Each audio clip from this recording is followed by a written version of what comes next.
Welcome back. After their 1-0 triumph over Germany in the final of the 2008 European Championship, the Spanish football team have returned to capital Madrid, where they were received with a spectacular welcome. And despite losing the final, the German squad also received a hero's welcome back in Berlin.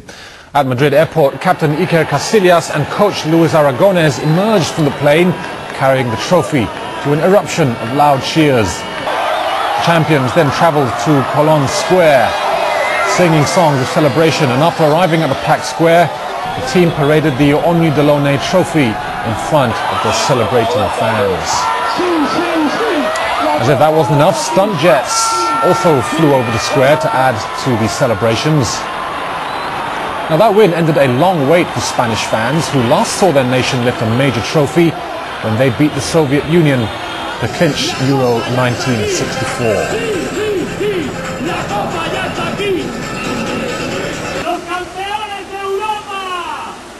Although Joachim Löw's side were comprehensively outplayed by a much more skillful team in the final, they were also met with a hero's welcome back at the German capital.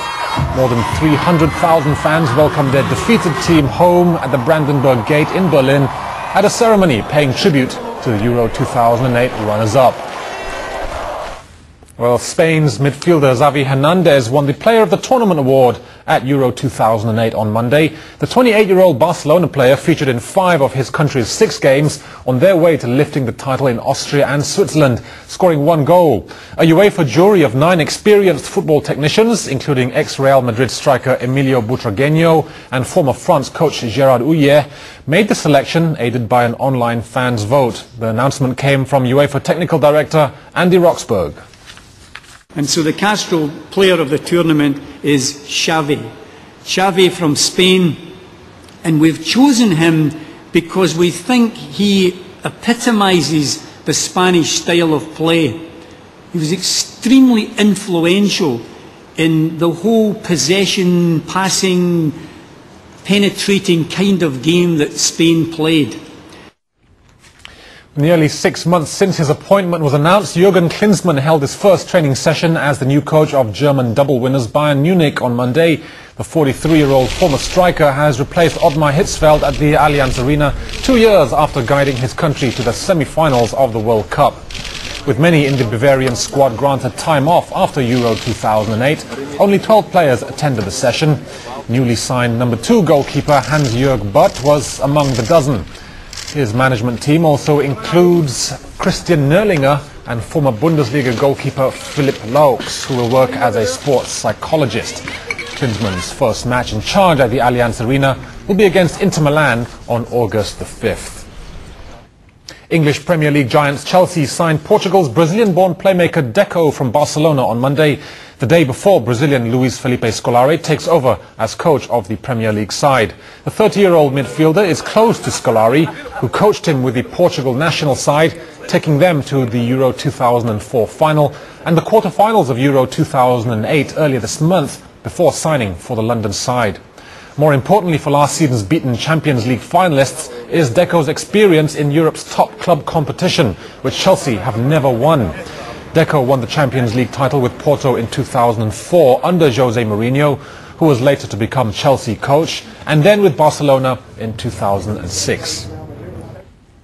Moving on to tennis news now. After knocking out top seed Anna Ivanovic last week, China's Zheng Jie has upset the form book again, defeating 15th seed Agnes Zavai 6-3, 6-4 to reach the last 8. The Chinese wildcard, ranked 133rd in the world before the tournament, rattled off 5 games in a row to reach her first Grand Slam quarter-final at Wimbledon.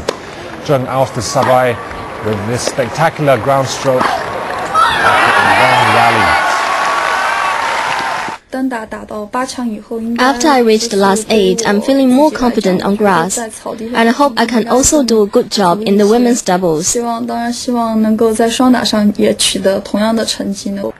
Meanwhile, unseeded Thai Tamarin Tanasugan stunned second seed Jelena Jankovic of Serbia 6-3, 6-2 to cause another shock. Russian fourth seed Svetlana Kuznetsova was another casualty, losing 6-4, 1-6, 7-5 to 19-year-old Agnieszka Radwanska of Poland. And as the highest women's seed remaining, Elena Demenchieva breezed into the quarterfinals with a 6-2, 6-1 win over Shahar Peer of Israel. Four-time champion Venus Williams swept into the quarterfinals with an impressive display against Russian teenager Alisa Klebanova, winning 6-3, 6-4. And her sister Serena Williams produced her best display to wallop Bethany Matek 6-3, 6-3 in their All-American fourth-round match.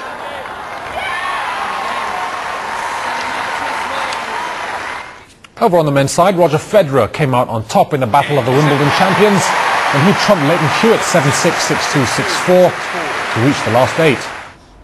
Rafael Nadal survived an early scare when he needed treatment to his right calf before going on to beat Russian 17th seed Mikhail Yuzhny 6-3, 6-3,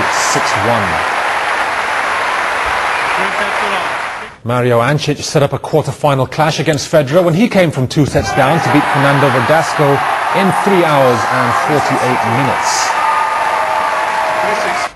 Russian veteran Marat Safin beat Stanislas Wawrinka.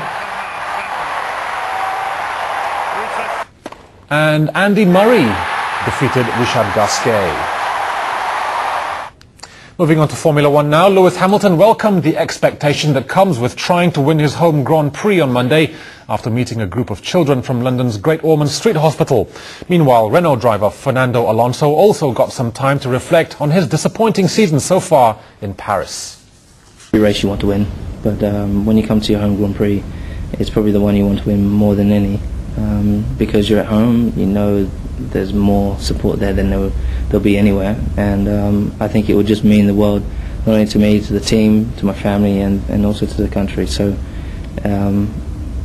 you could say there's a lot of expectation, a lot of pressure, but I think all of it is positive. It's all positive energy, and it would be amazing to win in your home country. We were expecting a better start of the season.